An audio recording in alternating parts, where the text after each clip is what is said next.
Good evening friends, welcome back to my channel Mampi Radhika চ্যানেলটিতে আপনাদের অনেক অনেক স্বাগত। তো কেমন আছেন আপনারা? আশা করি খুব ভালো আছেন, আর আমিও খুব ভালো আছি। আজকের ব্লগটি আমি এখান থেকেই শুরু করছি। তো চলুন দেখতে থাকুন। আর আমি এখন এসেছি একটি এসএসজিতে। এসএসজিটার নাম হলো বকুলচাপা এসএসজি। তার গ্রুপের মধ্যে এখনও লোনটা হয়নি, তাই আমাকে ফোন করেছে যে ম্যাডাম আসুন, আমরা আমাদের গ্রুপের লোনটা নিতে চাই। আর আগে থেকেই বলা ছিল কি রেডি করে রাখতে হবে। প্রথমে মিটিং করে নিয়ে সব দিদিদের সঙ্গে কথাবার্তা বলে নিয়ে এখন আমি লোন ফাইলটা ফিল আপ করছি। আর গ্রুপের মধ্যে দেখুন, এই দিদি প্রথম থেকে এই শিখা দিয়ে এসে এভাবে বসে রয়েছে। মনে হয় শিখা দিয়ে শরীরটা বেশ একটা ভালো নয়, গরম প্রচণ্ড। তো আর আগের দিন রাতে আমাদের এরিয়ার মধ্যে কারেন্টও ছিল না সারা রাত্র, তাই সবারই মোটামুটি শরীরটা খারাপ। আর আজকে আমার শরীরটাও খারাপ।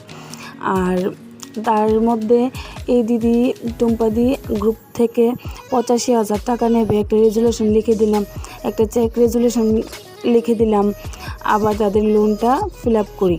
তো সবার সঙ্গে কথাবার্তা করে নিয়ে বলতে যে কে কত টাকা নেবে, দিতে পারবে কি না, ইএমআইটা কত, সব কিছু বলে, ইন্স্যুরেন্স করতে হবে লোনটা নিলে, সব কিছু বলে নিয়ে আমি লোনটা ফিল আপ করে নিয়েছি।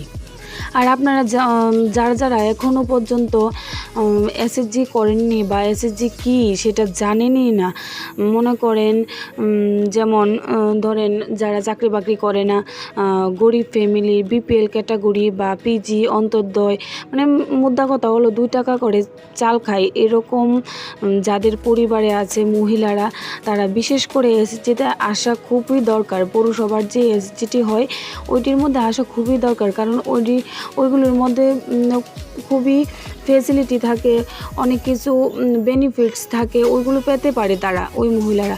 আর বিশেষ করে হলো সঞ্চয় করতে পারে। গ্রুপ করলে 10 জন মহিলার সঙ্গে প্রত্যেক মাসে সঞ্চয় করবে, আর আপদে বিপদে এটার মধ্যে থেকে লোন হিসাবে টাকাও নিতে পারবে। এখন দেখুন আমি আরেকটা গ্রুপে চলে এসেছি। এই গ্রুপটার নাম হলো ডালিয়া এসএসজি। আর এটার মধ্যে একই অবস্থা, এটার থেকেও আজকে লোন নিয়ে যাব, তারা লোনের খুবই দরকার। আর ওই দেখুন, ওই পানের বাটা দিদিরা মানেই পানের বাটা থাকবেই, যতই আপনি ফর্ম আনুন আর যাই কিছু আনুন না কেন, থাকবেই পানের বাটা। আর আজকে তাদের গ্রুপে এসে খুবই খারাপ লাগলো একটা কথা শুনে, যে তাদের গ্রুপের একজন সদস্যার 13 মাসের একটা বাচ্চা খুবই অসুস্থ, এখন কলকাতা নিয়ে গেছে। টাইফয়েড জ্বর হয়েছিল, জ্বরের থেকে কি জানি ভিতরে নষ্ট হয়ে গেছে। খুবই খারাপ লাগলো শুনে। আর এখন আমি বাড়িতে আসলাম, আসার পর দেখি আমার মেয়ে পুজো দিচ্ছে, মাস্টার বাড়ি করে এসে পুজোটা দিয়ে নিচ্ছে। আর পুজো দেওয়ার পর টিফিন খেয়ে দেখুন আমার মেয়ে আর্ট করতে বসে গেছে, কারণ রবিবারে ওর আর্ট স্কুল আছে, আর্টে যেতে হবে, তার জন্য কমপ্লিট করছে হোমওয়ার্ক। আর ভিডিওটি যদি ভালো লাগে থাকে একটা লাইক, কমেন্ট, শেয়ার এবং চ্যানেলটিকে সাবস্ক্রাইব করে দেবেন, পাশে থাকবেন। আর সাবস্ক্রাইব করে পাশে থাকা বেল আইকনটি ক্লিক করে অল করে দেবেন। আর ভালো থাকবেন, সুস্থ থাকবেন। দেখা হচ্ছে নেক্সট ব্লগে। টাটা।